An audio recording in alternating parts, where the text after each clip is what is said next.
Good morning, and thank you for standing by. Welcome to the AbbVie third quarter 2025 earnings conference call. All participants will be able to listen only until the question and answer portion of this call. You may ask a question by pressing star one on your phone. Today's call is also being recorded. If you have any objections, you may disconnect at this time. I would now like to introduce Ms. Elahere, Senior Vice President, Investor Relations. Thank you. You may begin. Good morning, and thanks for joining us. Also on the call with me today are Rob Michael, Chairman and Chief Executive Officer, Jeff Stewart, Executive Vice President, Chief Commercial Officer, Roopal Thakkar, Executive Vice President, Research and Development, Chief Scientific Officer, and Scott Reents, Executive Vice President, Chief Financial Officer. Before we get started, I'll note that some statements we make today may be considered forward-looking statements based on our current expectations. AbbVie cautions that these forward-looking statements are subject to risks and uncertainties that may cause actual results to differ materially from those indicated in our forward-looking statements. Additional information about these risks and uncertainties is included in our SEC filings. AbbVie undertakes no obligation to update these forward-looking statements except as required by law. On today's conference call, non-GAAP financial measures will be used to help investors understand AbbVie's business performance. These non-GAAP financial measures are reconciled with comparable GAAP financial measures in our earnings release and regulatory filings from today, which can be found on our website. Following our prepared remarks, we'll take your questions. So with that, I'll turn the call over to Rob. Thank you, Liz. Good morning, everyone, and thank you for joining us. AbbVie's business continues to perform above our expectations. We delivered another excellent quarter, including strong financial results, pipeline advancement across all stages of development, and strategic investments to drive sustainable long-term growth. Given our positive momentum, we are raising our 2025 outlook for the third time this year. Starting with our third quarter performance, we delivered adjusted earnings per share of $1.86, which is 10 cents above our guidance midpoint. Total net revenues were nearly $15.8 billion, reflecting high single-digit sales growth and beating our expectations by approximately $300 million. I'm especially pleased with the execution of our growth platform, including combined sales growth of more than 40% from Skyrizi and Rinvoq, our leading immunology medicines, as well as double-digit revenue growth from neuroscience, our second largest and fastest growing therapeutic area. With no significant LOE events in the near term, our growth platform provides a clear line of sight to growth into the next decade. This puts AbbVie in a strong position to fully invest for the 2030s and beyond. Since our inception in 2013, we have invested more than $84 billion to research, discover, and develop new medicines and solutions for patients.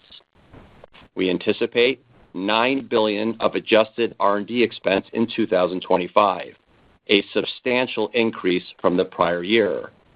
This supports numerous pipeline opportunities across our core areas: immunology, oncology, neuroscience, and aesthetics, as well as new sources of growth like obesity.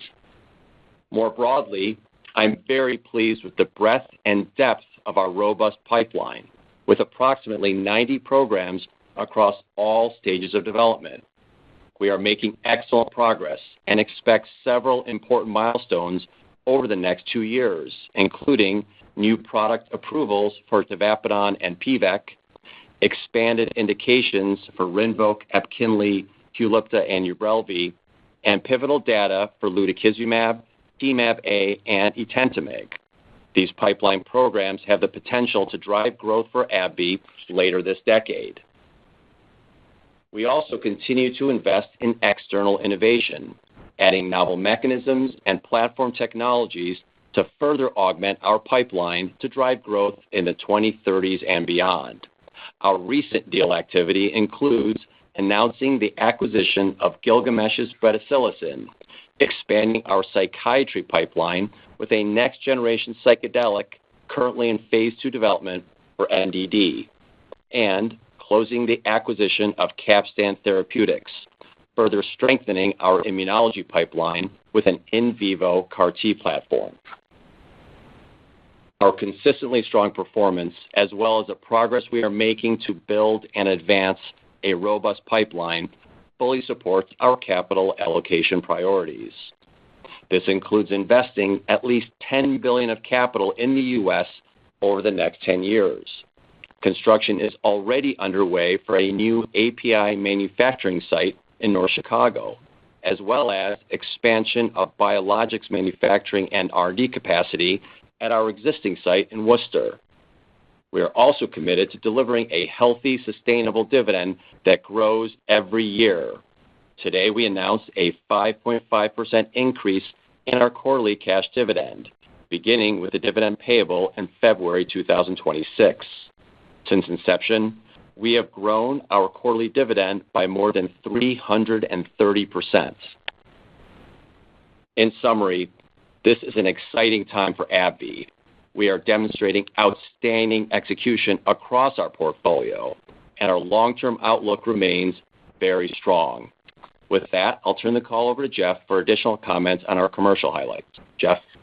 Thank you, Rob. I'll start with the quarterly results for immunology, which delivered total revenues of approximately $7.9 billion, up 11.2% on an operational basis. Skyrizi and Rinvoq continue to exceed our expectations, once again demonstrating robust growth across a broad set of indications. Skyrizi global sales were $4.7 billion, reflecting operational growth of 46%. Rinvoq global revenues were nearly $2.2 billion, up 34.1% on an operational basis. I'm especially pleased with our portfolio performance in gastroenterology, where these two medicines are on pace to nearly double their combined sales in IBD this year. Our uptake in Crohn's disease remains impressive, with Skyrizi and Rinvoq together achieving in-play share leadership in 12 countries. This includes capturing roughly 50% of newer switching Crohn's patients across all lines of therapy in the U.S. We see similar momentum in ulcerative colitis as well, with Skyrizi and Rinvoq collectively holding in-play share leadership in more than 10 key markets, and capturing nearly 1 out of every 3 new or switching UC patients across all mechanisms in the U.S. IBD continues to be an area of high unmet need, with substantial headroom for biologic penetration, as well as expanding lines of therapy. Given the compelling efficacy, safety, and dosing profiles for both assets, Skyrizi, with less frequent dosing favored by patients and clinicians, especially for the maintenance treatment relative to the most effective dose for other IL-23s. And Rinvoq, often preferred for difficult-to-treat IBD cases, having demonstrated the strongest response rates in UC studies, as well as very strong efficacy in CD as well. Along with Rinvoq's recently expanded label in IBD, which is a great outcome for patients who will now have access to Rinvoq earlier in the treatment paradigm when anti-TNF treatment is clinically inadvisable. So we remain very competitively positioned for continued strong growth across gastroenterology. Moving to the rest of our core immunology indications, Skyrizi continues to perform exceptionally well in psoriasis, gaining share across our key markets. This includes an impressive 50% in-play patient share for biologics in the U.S. Rinvoq is also delivering strong prescription growth in rheumatology. In RA, Rinvoq continues to achieve the leading in-play patient share across lines of therapy. We now have 3 head-to-head studies demonstrating Rinvoq's superiority to other biologics in RA, including recent positive data from our SELECT Switch trial, which clearly supports the clinical benefits of switching to Rinvoq after a first TNF failure. Lastly, we are seeing a very nice ramp in GCA, where Rinvoq now has full formulary coverage. I'm very pleased with the progress and look forward to the commercialization of additional sizable indications like alopecia areata and vitiligo. Turning now to Humira, which delivered global sales of $993 million, down 55.7% on an operational basis, reflecting biosimilar competition. We continue to anticipate Humira access in the U.S. will decrease throughout the remainder of this year and into 2026 as more plans select exclusionary contracts for existing patients. This step up in volume erosion is expected to be partially offset by a price benefit also associated with these contract changes, which is included in our fourth quarter outlook. Moving to oncology, which delivered total revenues of nearly $1.7 billion, relatively flat versus prior year. Momentum from Venclexta, as well as newer products, Elahere, Epkinly, and Emrelis, helped to offset the expected sales decline from Imbruvica, which continues to be impacted by competitive dynamics in CLL. Overall, I'm very pleased with the progress we are making to expand our commercial capabilities in both heme and solid tumors with our existing portfolio. These efforts will ultimately support our emerging oncology pipeline, which includes several promising programs to improve patient outcomes in many difficult-to-treat cancers. Turning now to aesthetics, which delivered global sales of approximately $1.2 billion, down 4.2% on an operational basis.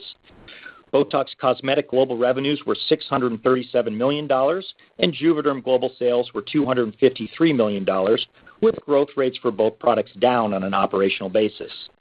While our portfolio is performing well from a competitive perspective, we continue to face challenging market conditions in several key markets, which are impacting our results.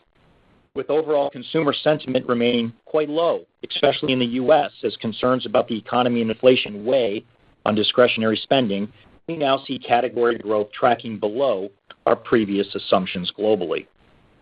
However, this near-term macro pressure does not dampen our excitement for the long-term potential of our leading aesthetics portfolio. We are investing to support patient activation with robust promotion and product innovation. We recently launched new consumer campaigns for Botox as well as fillers to further stimulate category growth, which remains highly underpenetrated and where we stand to disproportionately benefit upon market recovery, giving our leading product shares. Innovation from our pipeline, including novel toxins like Trenibot E, a fast-acting, short-duration toxin, as well as several next-generation fillers, will also provide growth in the coming years. Moving now to neuroscience, which is demonstrating exceptional performance. Total revenues were more than $2.8 billion, up 19.6% on an operational basis. I'm very pleased with our leading migraine portfolio, with Ubrelvy, Qulipta, and Botox Therapeutic all delivering robust double-digit growth. Qulipta is now the #1 CGRP treatment for migraine prevention, with a total prescription share of approximately 7.5%. Vraylar is also performing well in both bipolar and AMDD, with total sales of $934 million, up 6.7%. Physicians continue to report positive feedback on Vraylar's strong benefit-risk profile, including dosing flexibility, low sedation, and the ability to address anhedonia and anxiety symptoms often associated with depression. Lastly, in Parkinson's disease, Vyalev's launch trajectory has been very impressive. Total sales were $138 million, up 40% on a sequential basis. The uptake across international markets continues to exceed our expectations, with physicians and patient communities highlighting meaningful improvements in on-time and off-time from the 24-hour delivery and the control of symptoms throughout the morning, day, and night.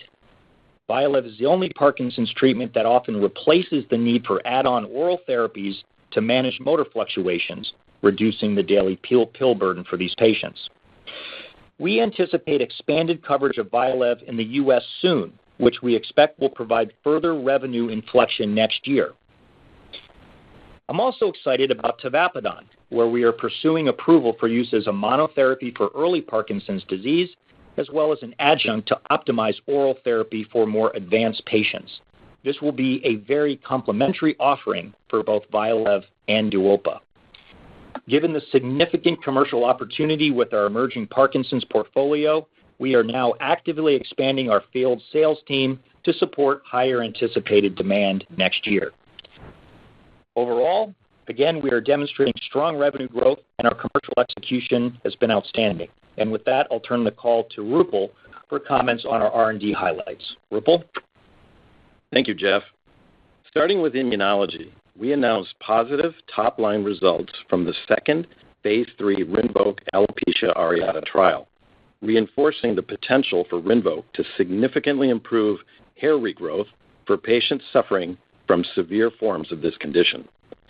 Data were consistent with the results from the first trial, with Rinvoq demonstrating meaningful improvement in hair regrowth across both doses compared to placebo. We remain on track to begin submitting regulatory applications later this year.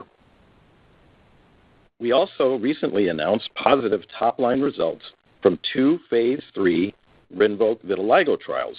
In both studies, Rinvoq met the co-primary and key secondary endpoints at week 48, demonstrating improvements in both total body and facial vitiligo scoring compared to placebo. We are very pleased with these results, which illustrate Rinvoq's potential to provide significant skin repigmentation to patients suffering from non-segmental vitiligo. The daily challenges of living with this condition can often lead to depression and anxiety. With no approved systemic treatments, there is very high unmet need for these patients. Once approved, Rinvoq could potentially be the first systemic therapy available for vitiligo. Regulatory submissions are planned for early next year. Positive top-line results were also announced from the SELECT SWITCH trial, which compared Rinvoq to Humira in RA patients who had an inadequate response or intolerance to their first TNF inhibitor. This is the first head-to-head study comparing anti-TNF cycling versus switching to Rinvoq. In the study, Rinvoq demonstrated superiority to Humira for efficacy measures, with nearly twice as many patients achieving low disease activity and remission. For RA patients who did not respond well to their first TNF inhibitor, these results clearly show the benefit of switching to Rinvoq rather than cycling to another anti-TNF. In IBD, Rinvoq recently received a label update in Crohn's disease and ulcerative colitis, allowing its use prior to anti-TNFs in patients who have received at least one approved systemic therapy when TNF inhibitors are clinically inadvisable.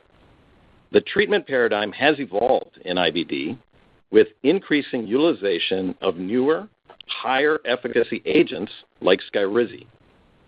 There are certain clinical scenarios when an anti-TNF may not be the most appropriate next treatment option for a patient. This label update provides physicians with the flexibility to use Rinvoq prior to anti-TNFs for certain patients after they have tried another approved systemic therapy.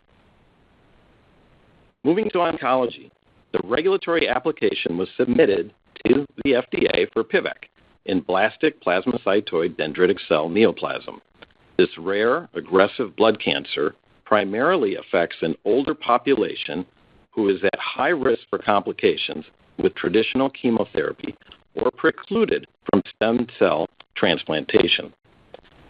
As a new treatment providing durable responses with a manageable safety profile, our novel ADC has the potential to become an important new therapeutic option for these patients.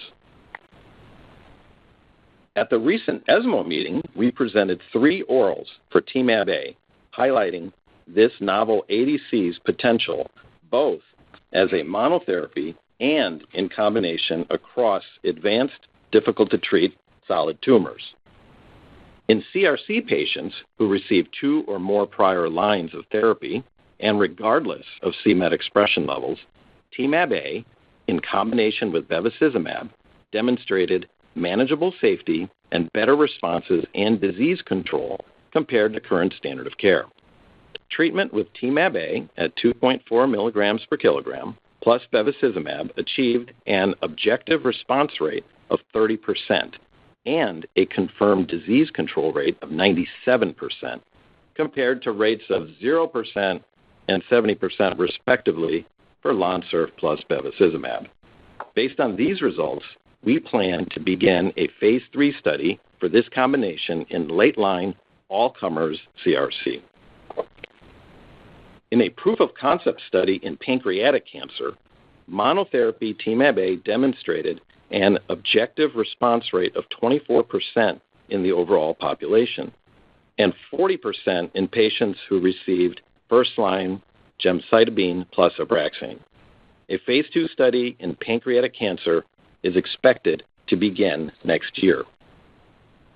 And In an exploratory study in MET-amplified solid tumors after progression following standard of care, monotherapy with Temab-A resulted in an objective response rate of 47% and median duration of response of 12.5 months for the 2.4 milligram per kilogram dose.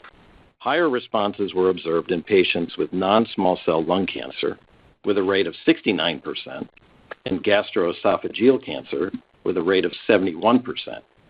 A phase 2 study in MET-amplified solid tumors is expected to begin later this year. We are making significant progress with Temab-A across a broad range of tumors, and there is an increasing body of evidence demonstrating durable efficacy and a manageable safety profile in these difficult-to-treat cancers. We look forward to providing additional updates on Temab-A programs as data mature. In neuroscience, the regulatory application for tavapadon in Parkinson's disease was recently submitted to the FDA. For many patients with Parkinson's, existing oral therapies aren't sufficient to manage symptoms. Our selective D1/D5 receptor partial agonist demonstrated robust efficacy as a monotherapy in early Parkinson's disease and as an adjunct to levodopa oral therapy in patients still experiencing motor fluctuations. Once approved, we believe tavapadon will be an important new treatment option. Results from a phase 2 study evaluating botox in upper limb essential tremor were recently presented at the MDS Congress.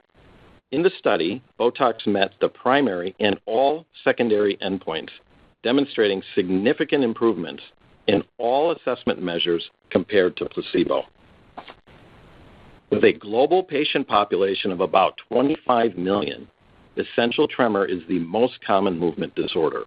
This progressive neurological condition can substantially hinder patients' physical activities and diminish their quality of life. Current treatment options are limited in terms of both efficacy and tolerability, leaving considerable need for new therapies.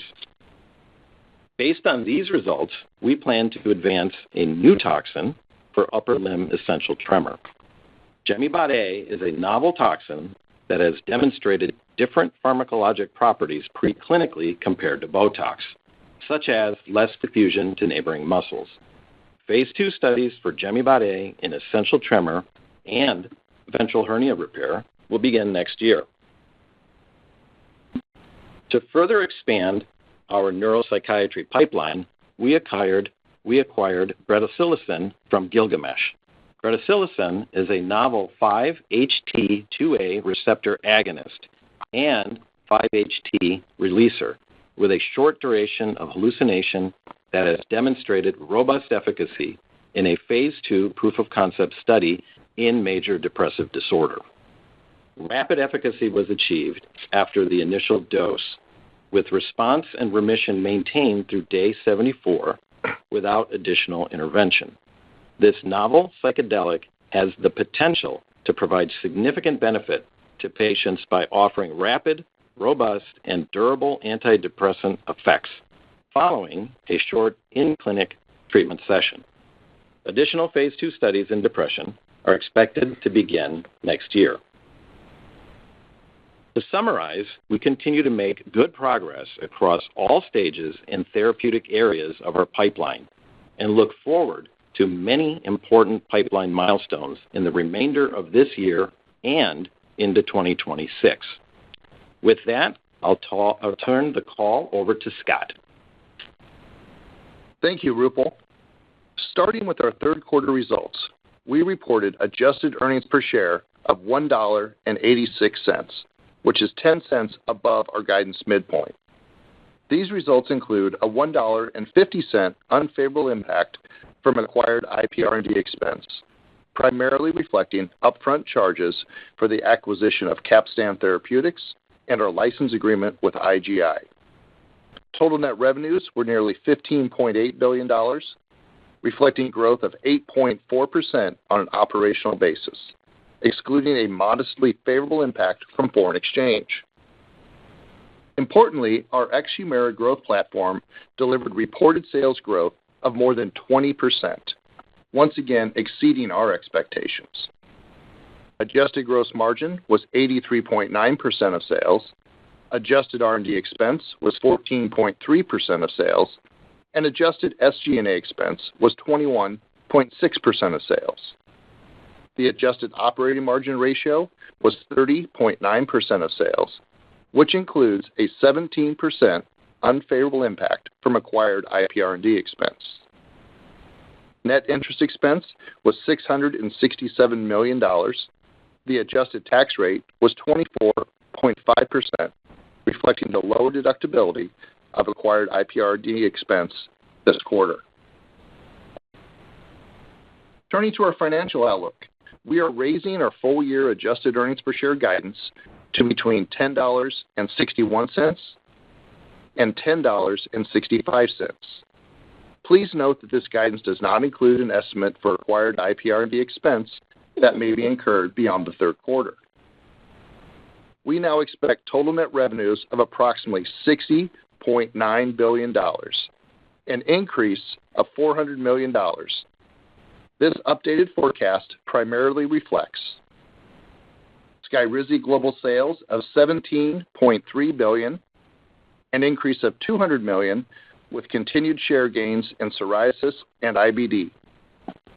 Neuroscience global revenues of $10.7 billion, an increase of $200 million, reflecting continued strength across Vraylar, Botox therapeutic, Vyalev, and the total oral CGRP portfolio. Aesthetics total sales of $4.9 billion, a decrease of $200 million, reflecting greater than expected market softness globally, with the remaining $200 million increase reflecting the collective momentum from Rinvoq and several other products across our diverse portfolio. And we also continue to assume a relatively neutral impact from foreign exchange on full-year sales growth. Moving to the P&L for full year 2025, we continue to expect adjusted gross margin of 84% of sales, adjusted R&D expense of $9 billion, and adjusted SG&A expense of $13.5 billion. We now anticipate an adjusted operating margin ratio of approximately 41% of sales, in line with our previous expectations after including the roughly 6% unfavorable impact of acquired IPR&D expense incurred through the third quarter. And we now forecast our non-GAAP tax rate to be approximately 17.3%, also reflecting the impact of acquired IPR&D. Turning to the fourth quarter, we anticipate net revenues of more than $16.3 billion. This reflects an estimated 1% favorable impact from foreign exchange on sales growth. We expect adjusted earnings per share between $3.32 and $3.36. This guidance does not include acquired IPR&D expense that may be incurred in the quarter. Finally, AbbVie's robust business performance continues to support our capital allocation priorities. Our cash balance at the end of September was more than $5.6 billion, and we generated approximately $13 billion of free cash flow in the first 9 months of the year, which includes nearly $2.2 billion of Skyrizi royalty payments. This free cash flow fully supports a strong and growing quarterly dividend, which we are increasing 5.5% to $1.73 per share, beginning with the dividend payable in February 2026, as well as capacity for continued business development. We have executed approximately 30 deals since the beginning of 2024, and we continue to assess external innovation across all of our key growth areas. We also remain on track to achieve a net leverage ratio of 2 times by the end of 2026. In closing, AbbVie once again delivered outstanding results, and our financial outlook remains very strong. With that, I'll turn the call back over to Liz. Thanks, Scott. We will now open the call for questions. In the interest of hearing from as many analysts as possible over the remainder of the call, we ask that you please limit your questions to one or two. Cedric, we'll take the first question, please. Yes, and our first question comes from Terrence Flynn with Morgan Stanley. Your line is open. Great. Thanks so much. Congrats on the quarter. Two for me. I guess the first is just, Rob, would love your perspective on the potential implications for your business of the new PBM model that Cigna discussed on their earnings call yesterday, I believe. And then IRA price negotiations recently concluded, and just wondering if you're able to comment at all on how those went for Vraylar and Linzess. Thank you. Thanks, Terrence. So this is Rob. I'll start with your first question. I'm going to have actually Jeff supplement as well. But I think one thing that's important to think about as it relates to whether it's PBM reform, questions we've got on DTC.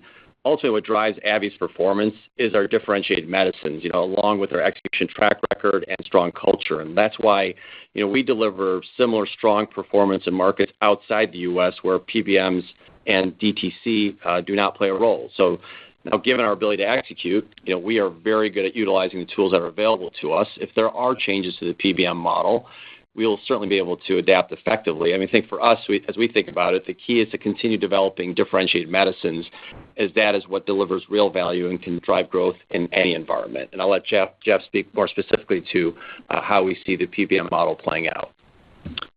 Yeah, thanks, Rob. And just to sort of reiterate this approach, if you think about some of these announcements over the years, whether it's rebate pass-through or there's existing models like this that work today, and we think there's a lot of merit to that, like the ability for patients to share in lowering their out-of-pocket costs at the counter is a good approach.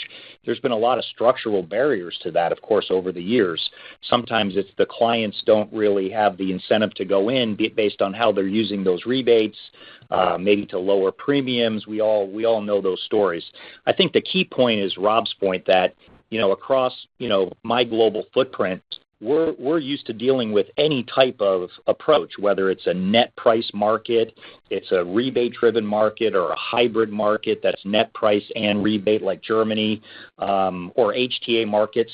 So we're very, very adaptable to sort of any sort of structure because we rely on the distinctiveness of our brands.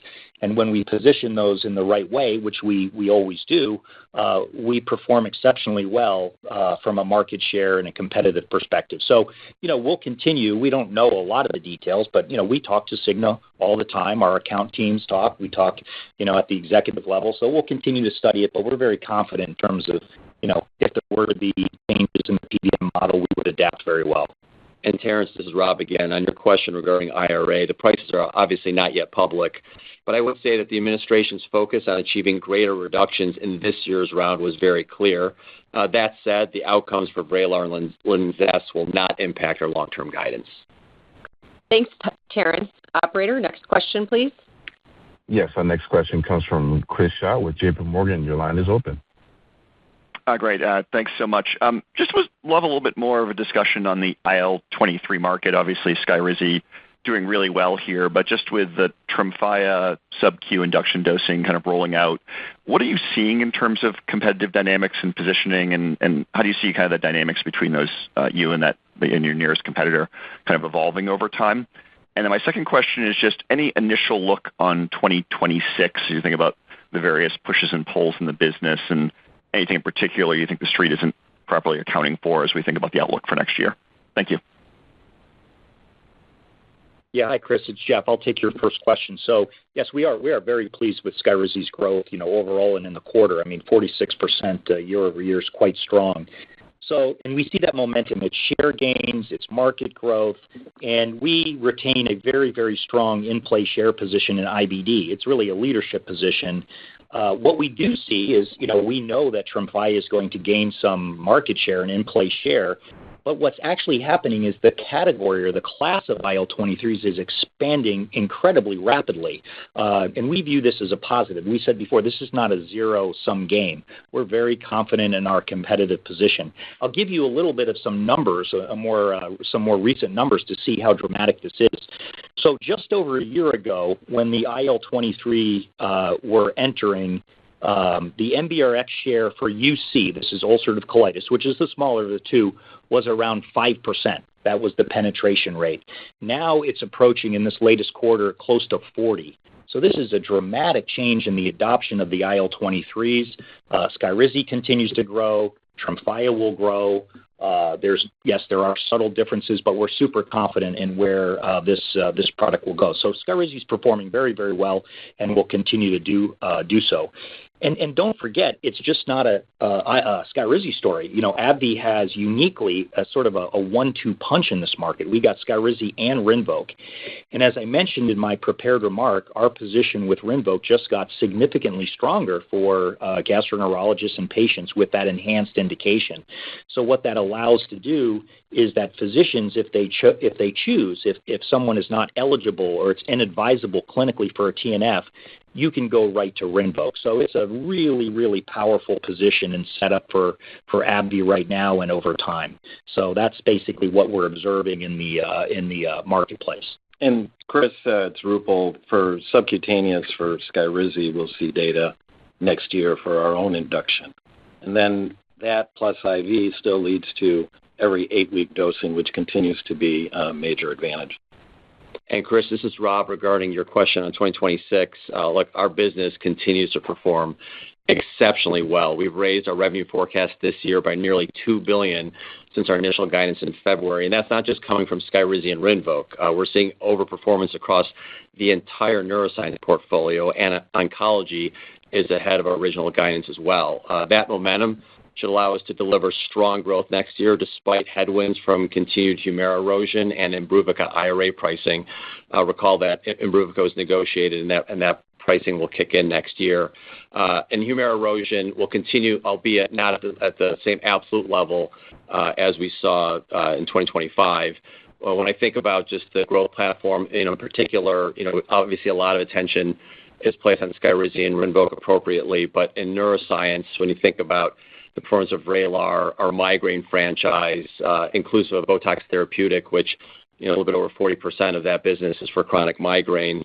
And then Vyalev, we're just seeing tremendous ramps, and we're also starting to now see, as Jeff mentioned, we expect the inflection, particularly with the U.S. We've seen some nice progress there, but I would say that'll be a very nice growth driver for us in 2026. And so we're very pleased with the performance. Obviously, clearly the momentum is there. We've now beaten and raised in every quarter of 25. And, of course, we'll provide specific guidance for 26 on the fourth quarter call. Thanks, Chris. Operator, next question, please. Yes, our next question comes from Vamil Divan with Guggenheim Securities. Your line is open. Great. Thank you for taking my question. So I have two, if I could. So one just around, thanks for the commentary, 2025 and now 2026. My question is actually around the 2027 guidance you've given for Skyrizi and Rinvoq before you seem to be clearly on track to exceed that. So I'm curious your thoughts around updating the street on sort of your longer-term outlook for Skyrizi and Rinvoq. And then the other question on the aesthetic side, can you just comment on the latest market share estimates you have for both Botox and Juvederm in the U.S.? Thank you. So, Vamil, this is Rob. I'll take your first question. So, as you recall, we updated the 2027 guidance for Skyrizi and Rinvoq during the Q4 call earlier this year. And since then, we have raised their combined guidance for 2025 by over $1.7 billion. So it's reasonable to assume that we will exceed that long-term guidance, and I think that will be very clear when we provide 2026 guidance on the upcoming Q4 call.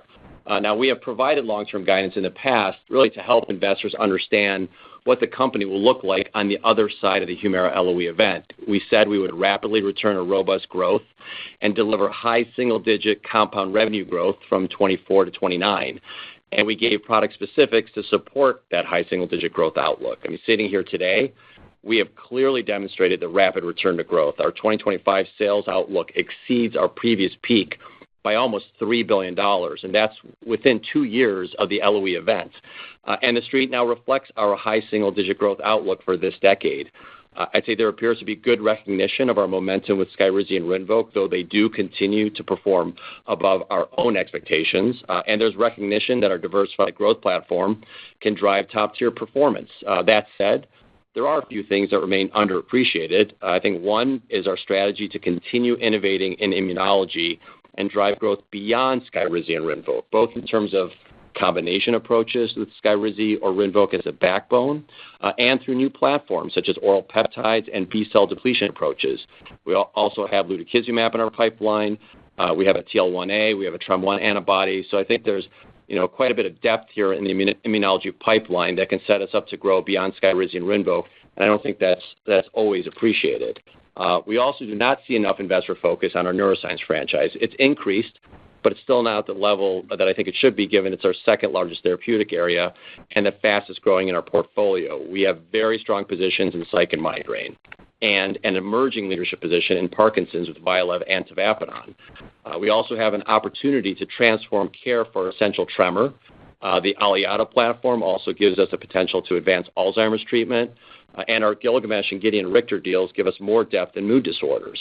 Say at the same time, we are starting to see more attention on our oncology pipeline, including TMAB-A in several solid tumors, etantamig in multiple myeloma, 706 in small cell lung cancer, as well as the recent BD transactions for trispecific antibodies from Simcere and IGI. And given our clear runway to growth into the next decade, we are in a very strong position to continue increasing our R&D investment and acquiring more external innovation that can help drive long-term growth. So to me, it's more important that investors appreciate the depth of our pipeline that can drive growth in the next decade versus updating financial guidance again for this decade. And Vamil, it's Jeff. I'll just give you some of the sense. You asked about the dynamics in the U.S. with aesthetics. So it really, just to start with the market, if you look at the U.S. toxin market, it's really in a flattish position in the U.S. The filler market has been problematic. It's been down double digits.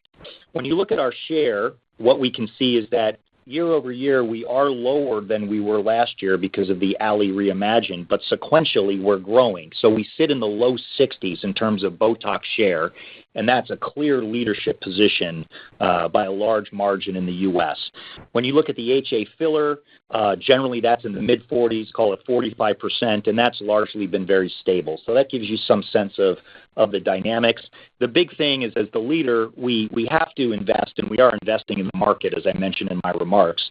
We have a significant Botox consumer campaign that's in the market. We're starting to see some nice pickup there, so we're encouraged.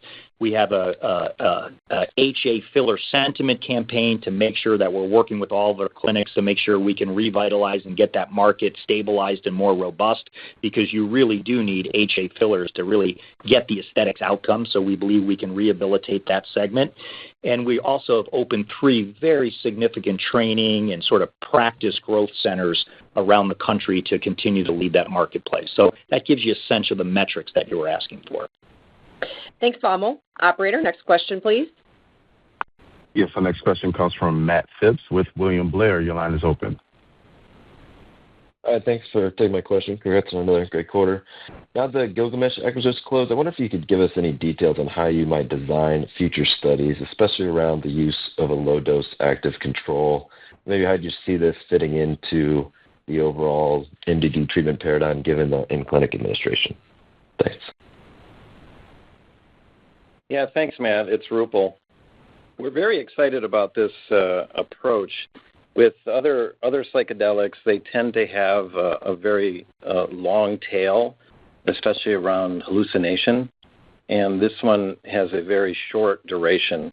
So when it's in clinic, it will be a short duration, and a lot of clinicians are prepared to do this already, so we're not worried about having that being a barrier for uptake. There's so much depression and unmet need. We think that patients and caregivers would really like more options like this one.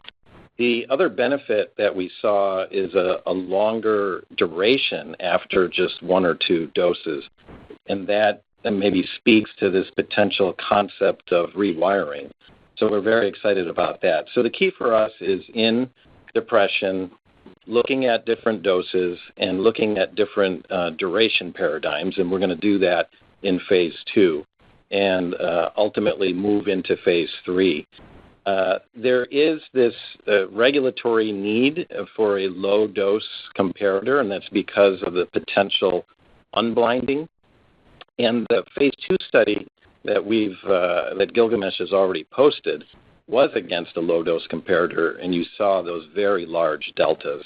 So that's what we're excited about, and we think there's opportunities in different lines of depression and potentially other mood disorders that we're going to investigate to go beyond just major depression.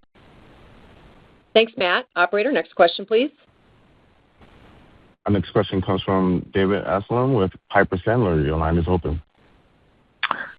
Thanks. So wanted to drill down on your Parkinson's franchise. Can you talk to uptake of the AbbVie and specifically what you're seeing regarding competitive dynamics given the availability of Onapgo?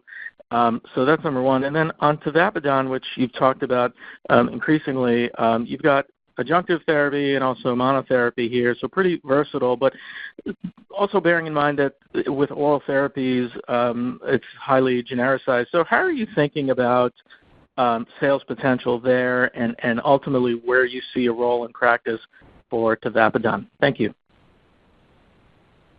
Yeah, thanks for the question. I'll start off and then turn it over to Roopal. So as Rob and I mentioned, we're very, very pleased with Vyalev around the world with sales ramping very, very nicely. And, it is levodopa carbidopa, so it's the gold standard. It's just the ability to get that in the sub-Q version, causes incredible disease stability and recovery. So we do see a lot of distinction versus, let's say, the competitors, and we've dealt with the competitors around the world. It's relatively new in the U.S. So in terms of what we see on the market perspective, the in-play capture right now is roughly 85% in favor of Vyalev. And that's because of the 24-hour coverage. You have far less supplemental orals. The levels of control are great, particularly when you wake up and you're through the night. The other metric that we look at is, in some cases, we've launched Vyalev after sub-Q apomorphine has been available in the international countries, and essentially the shares invert very, very rapidly. So we're quite confident in the both short and long-term position for a product like Vyalev. It really is an exceptional medication. So I'll turn it over to Roopal to talk about the tavapadon development, and then ultimately he and I can talk about where the positioning might be. Yeah, thanks, Jeff. Hi, it's Roopal. Let me start on the Vyalev side briefly, dovetailing on what Jeff just went through. So on the R&D side, we've received very favorable feedback thus far from caregivers and patients. And I would say the word transformative is the common theme. And the benefit of Vyalev is a full 24-hour opportunity for state of control. And that facilitates the ability to sleep and the ability to wake up on, ready to go, and face the day. The competitor that you mentioned is a 16-hour profile, so may not afford that same 24-hour control. Also, as Jeff had mentioned, Vyalev delivers a meaningful dose of levocarbidopa. So what that means is many patients no longer require their oral therapy. So that means a monotherapy simplified approach is possible. The competitor is provided as an adjunct, so you won't be able to get off of your oral therapies. Also with Vyalev, when you look at the maintenance phase, dyskinesia rates are very low. And with the competitor you mentioned, they're roughly 15 up to 30%. The other benefit of Vyalev from a competitive standpoint is we see less than a 5% rate of sedation. And with the apomorphine, it's around 20%. And also Vyalev, we have limited headaches, and this is in the teens with apomorphine. Also, another benefit of Vyalev is no warnings for orthostatic hypotension or falls. that can't be said about the competitor. And also, we have very low rates and no need for treatment for nausea. And with apomorphine initiation, you need an antiemetic, and often that's need to be taken 3 times a day. So as Jeff stated, I think we're very well positioned from a competitive standpoint with Vyalev for all the reasons I just mentioned. And then I think it's very important that we mentioned tavapadon. I spoke about just it's being submitted, and this will be a very nice complement to Vyalev as a monotherapy and as an adjunct. It's a once-a-day profile. It has a long half-life, and it's going to allow patients to optimize their regimen before the need to moving to advanced therapies. And where our clinicians are excited about differentiation from existing oral generics is the efficacy, which approaches levocarbidopa, and the safety profile. That could be a key differentiator, and that's what our experts are telling us about. Specifically, impulse control disorders, just around 1%. We've seen others reach as high as 30 or 40%. People fall asleep with this one. Sedation is less than 5%. Dyskinesia around 2%. And peripheral edema, which can be quite a nuisance with the generic molecules and very difficult to treat, even if you use potent diuretics.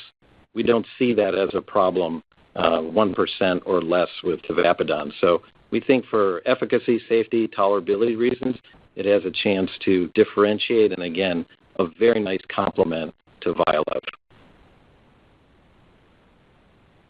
Great. Thanks, David. Operator, next question, please. Yes, our next question comes from Dave Risinger with Lyric Partners. Your line is open. Yes, thanks very much. So I have 2 questions. The first is, could you please discuss the outlook for accelerating growth as Humira's absolute dollar declines diminish in coming years? And then second, could you, Roopal, just comment on the top few pipeline candidate readouts that we should focus on over the next 6 months? I'm assuming amylin is one of them, but what are the biggest cards that are turning over in the next 6 months or so? Thanks so much.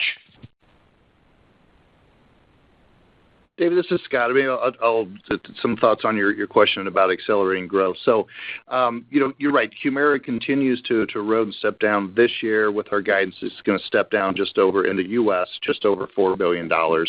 Certainly, that step down in absolute dollars will diminish, and will diminish next year as well. Of course, given the math.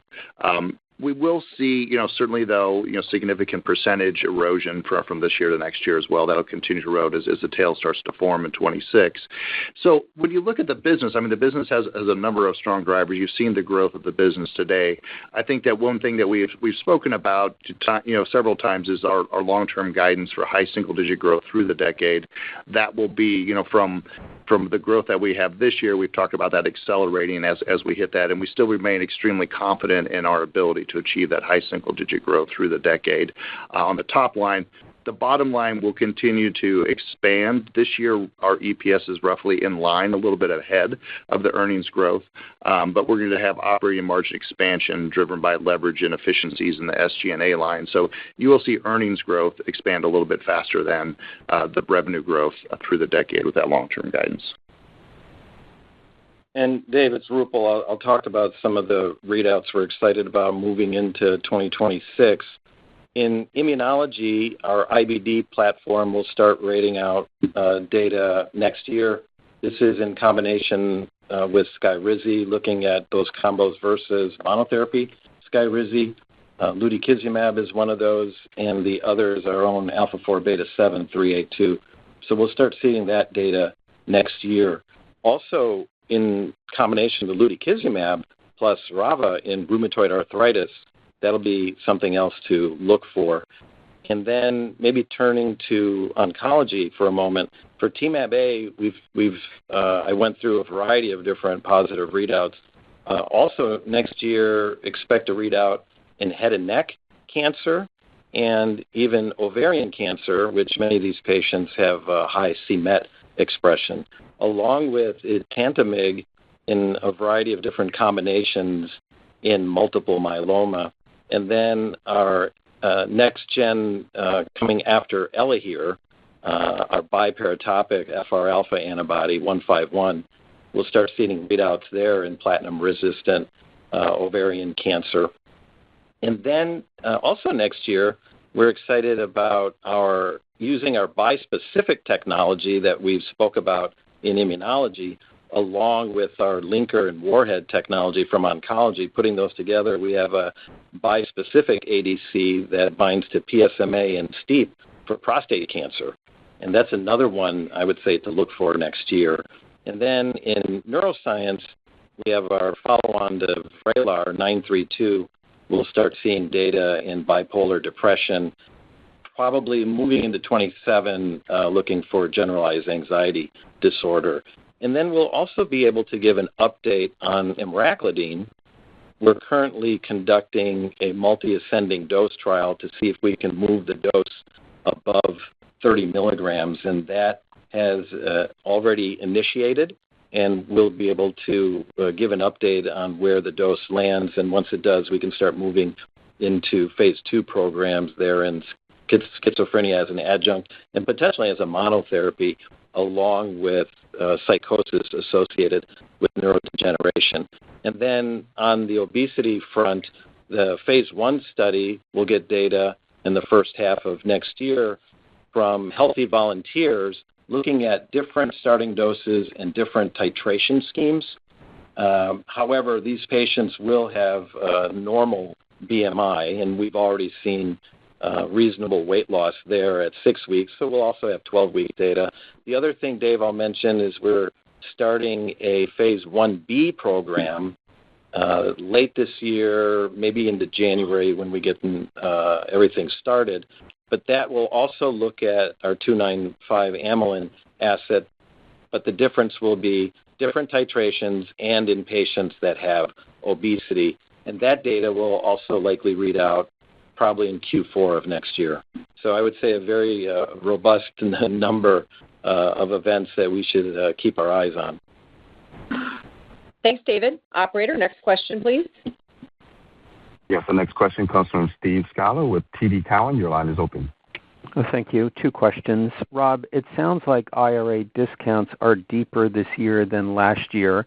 You said it will not impact the long-term outlook, but will it impact the outlook in 2026, which you have yet to share externally, but will it impact the numbers that you otherwise would have shared externally?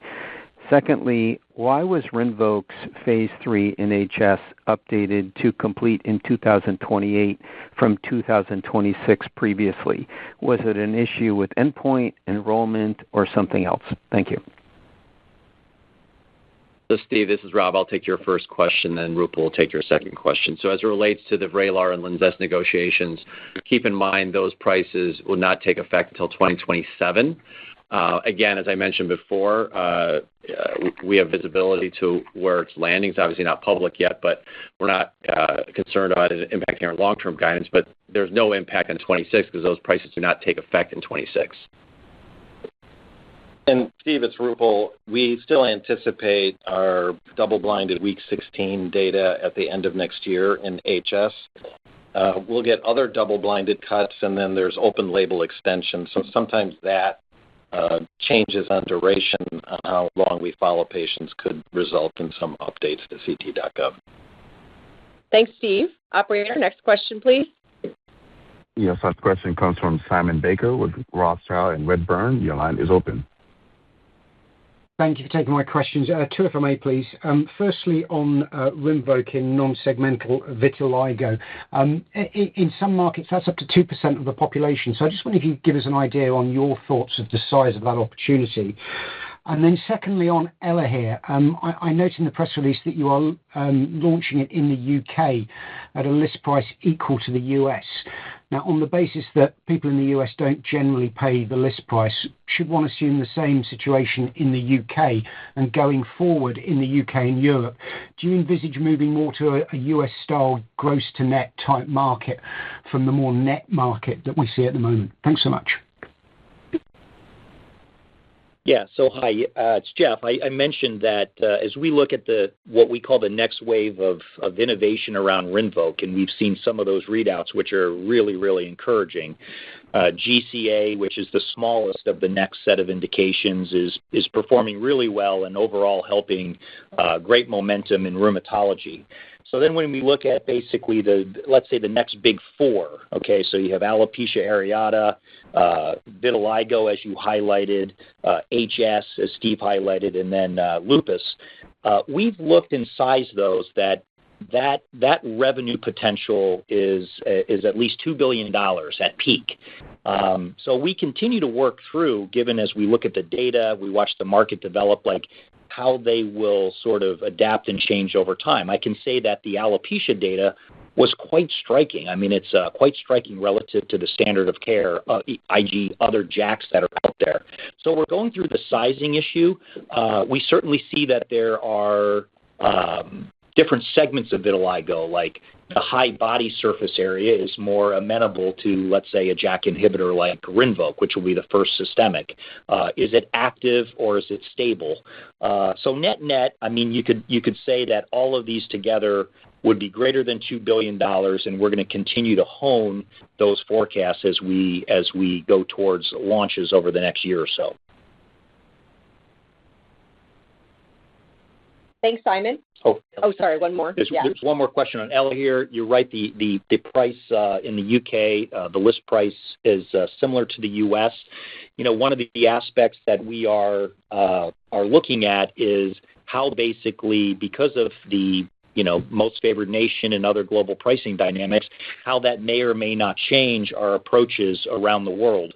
Certainly, we would like to see reforms in many of the European countries, whether they're clawback systems or even the way that the HTAs work, because we do think that these medicines should be more highly valued. So exactly how that will ultimately play out, certainly some of the early discussions with the administration are around basically more stable and equitable pricing around G7, inclusive of Switzerland and Denmark. So all of that strategies are basically in place. Ultimately, how that will play out, we're going to continue to see. Certainly, in the UK, as you know, you can have list prices, but ultimately it's an HTA market, and we'll have to go through the nice evaluation to see where that net price ultimately would land. Thanks, Simon. Operator, next question, please. Yes, our next question comes from Louisa Hector with Berenberg. Your line is open. Thank you. I'd like to ask in immunology, just if you could outline your next steps with your CAR-T and your oral peptide platforms. And then just a sort of longer-term question, but what level of market penetration do you think is ultimately achievable for the advanced therapies in the more mature, indications? Where could we actually get to, and would that require success from the combinations to raise efficacy ceiling or some of these new platform technologies? Thank you. Hi, Louisa. It's Roopal. I'll start with the in situ CAR-T from Capstan. What maybe some benefits, and then we can talk about our plans. We have an opportunity to optimize that dose. It's also an off-the-shelf therapy. We also see rapid expression and also transient expression. So over time, that could have some safety advantages, especially if you can deplete the pathogenic B cells, and then the naive B cell population repopulates, and you don't have the CAR on board any longer, and that's the advantage of the mRNA therapy. In the early phase 1, we have observed B cell depletion, and the other benefit is no need for lymphodepletion. So taken together, this could be a very exciting opportunity for patients. So next steps is to continue dosing in the first-in-human studies. And then I would say next year, once we have a handle on dosing, we'll start looking at patients starting on the rheumatology side of things like RA and lupus. And if it works similar to ex vivo CAR T, we think patients can have very deep and durable remissions, which could be very, very important and certainly raises the bar and breaks through existing efficacy ceilings. So that's, I would say, on Capstan. On the oral side, the Nimble acquisition, these are macrocyclic molecules. The ones that we're focusing on, the attempt there is to make them as potent as possible and to extend the half-life. I think the current issue we see with certain oral platforms is that the half-life is very limited. We think a benefit would be to extend that half-life. So those are the two things that are going on. The lead candidates right now are an oral IL-23 and a TL1A. And when it comes to our IBD platform, with the combination, the higher the efficacy, the better, obviously. But many of these patients that we'll see will be second line and potentially even third line because lines of treatment are continuing to expand. You have many patients that have already received anti-TNFs in IBD, and you see medicines like Skyrizi also starting to penetrate into that front line. And if that's not working, then you have JAK inhibitors like Rinvoq. So we'd be studying a relatively refractory population. So if you can get 10-plus points better, the higher the better, I think that would be a huge benefit because breaking through where current efficacy stands today is really been the challenge, and I would say some of the best assets we have are currently Rinvoq and Skyrizi. And then the idea of the market structure that you highlighted in your second question, to Rupal's point, I mean, these immunology markets are quite amazing because you essentially have a biopenetration, which varies by major indication, and then you also have line of therapy expansion. So they are very, very buoyant because there's significant headroom and unmet need. And, to give you the bookend, when you look at biopenetration, I'm going to give you the U.S. biopenetration rates roughly, and the European and Asia are lower generally based on the way those markets are developing. The highest biopenetration rates are in Crohn's disease, which is, above 50%. So you still have quite a few patients in a very severe disease that have not been exposed to a biologic. And these are in the moderate to severe segmentation. On the very low end, you have a super dynamic market, which is atopic dermatitis. Incredible high unmet need that just basically with the availability of drugs like Dupixent and Rinvoq, that may be in the high single-digit biopenetration for moderate to severe. So, new technologies are going to help, communications are going to help, line of therapy is going to help. That's why, to Rupal's points, we're very excited about certainly the baseline adoption of these technologies, but transformative future technologies as well. Thanks, Louisa. Operator, next question, please. Yes, our next question comes from Mohit Bansal with Wells Fargo. Your line is open. Great. Thank you very much for taking my question. I have a couple of them. So one is on oral IL-23, the competitors one. So, Rupal, you mentioned some limitations there. Can you talk a little bit about how you think about this competition over time versus Skyrizi or Rinvoq? And then a portfolio question. So you do have Amylin in this space now with Gubra. How much do you think a portfolio of these assets, a GLP or other assets, is important to fight and win in this particular segment, given that the competitors or incumbents have a portfolio of multiple assets out there? Thank you.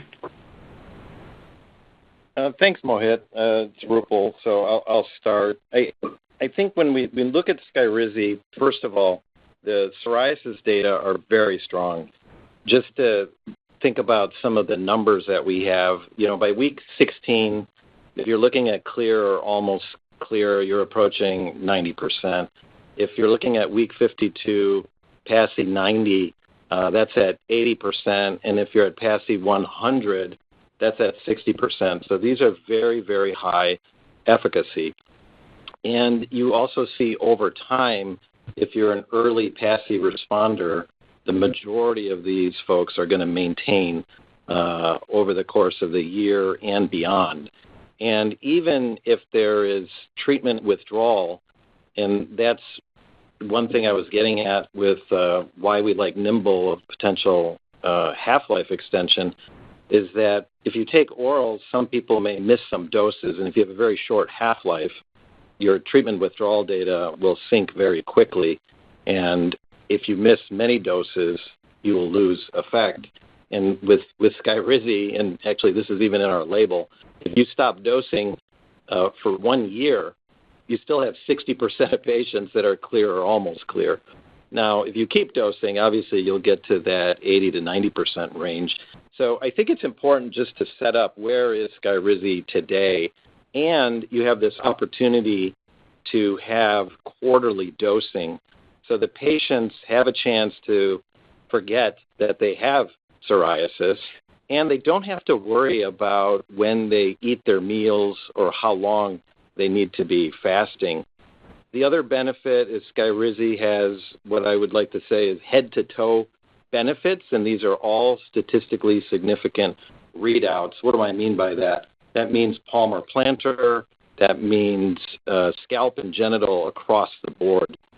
The other insight about psoriasis is about 30% or so will have psoriatic arthritis, so they'll have joint disease. And now with Skyrizi, we have 5 years of data where 88, approaching 90% of patients do not have X-ray progression. And I would say taking in totality, that gives us a benefit to continue to be very competitive, whether you're talking about another injectable or even an oral. And the oral, as Jeff has stated, will have uptake like many of these assets because psoriasis, unlike IBD, is still quite underpenetrated, and it's a growing market. And maybe, Jeff, if you want to make a comment as well. No, I think it's very clear, Roopal. We're very confident in our competitive position, and we've seen other orals enter the market. We have multiple head-to-head trials in terms of where those orals will compete and what the differences are. And so I think Roopal phrased it very, very nicely with his summary. And then on the amylin, yes, we think it would be of a benefit, and we do continue to look with partnered programs and external opportunities where you could potentially combine with the amylin, and the focus there is tolerability and durability. We continue to see only about 30% of patients with obesity continuing their incretins after 1 year. So these beneficial gains are not going to result in long-term favorable outcomes if patients can't stay on these. So our focus is on the amylin, but we continue to look for combination agents and also other orthogonal approaches if you have the opportunity to maintain bone and muscle. And our next question comes from Jeff Meacham with Citibank. Your line is open. Okay.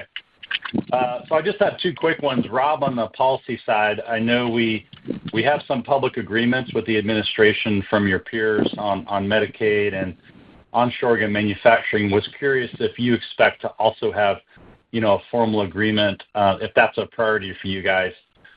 The second thing on aesthetics, it still seems that, we're seeing more macro headwinds, and I know you've made some commercial and DTC investments and also has some new launches, but what would you say are the leading indicators of a rebound in aesthetics? I'm just trying to assess what green shoots perhaps you may be seeing. Thank you. Hi, Jeff. It's Rob. Thanks for the questions. So obviously we continue to actively engage with the administration on ways to improve patient access and affordability and preserve U.S. leadership in medical innovation.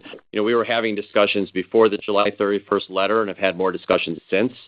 I'd say we are aligned on the need to address global freeloading and have been working closely with the USTR on ways to address that, which ultimately I think a Section 301 investigation in unfair practices will be important as we partner with the administration to make progress in terms of pricing outside the U.S. We're open to expanding direct-to-patient models where it makes sense beyond what we already have in place with our Synthroid Direct program. You've also seen us take actions to invest further in the U.S. by building a new API plant in North Chicago and expanding biologics capacity in Worcester as part of our $10 billion capital commitment. So you see the company's commitment to innovation, driving future growth, and that's certainly something we're in discussions with the administration about. We also, as we mentioned previously, announced that Elahere has been priced in the UK at the same list price as the US. I'd say all these actions are directionally aligned with the administration's stated goals, and we'll continue to work with the administration on solutions that improve access and affordability while also supporting future innovation, and we'll certainly share more information as we have it. Yeah, and Jeff, some of the dynamics that we're looking at that we monitor, to your point, I mean, these market conditions have been more protracted than we anticipated, so it's challenging to predict, but here are a few of the things we look at. Obviously, we're looking at sort of overall consumer confidence. It's quite low, so that can be a leading indicator. We know that our middle-income consumers, particularly for Botox and toxins, are also on the sidelines, so we monitor sort of their posture relative to sort of seeking particularly new treatment with the toxin, which is the leading indicator for the facial injectable business. And we also, as I highlighted in my remarks, we're monitoring every month sort of the HA filler sentiment. So we've seen that stabilize to some degree, which is good. It's not continuing to go down. But those are some metrics that we look at for early indicators to sort of anticipate sort of the market rebound. And again, we're going to invest through that. We think that that's a good idea. Certainly, we also believe that Trenibot, the ability to activate new consumers, which will come next year for the U.S. market, is a significant catalyst to try to sort of lead this market back to health. Thanks, Jeff. Operator, we'll take the next question, please. Thank you. Our next question comes from Courtney Breen with Bernstein. Your line is open.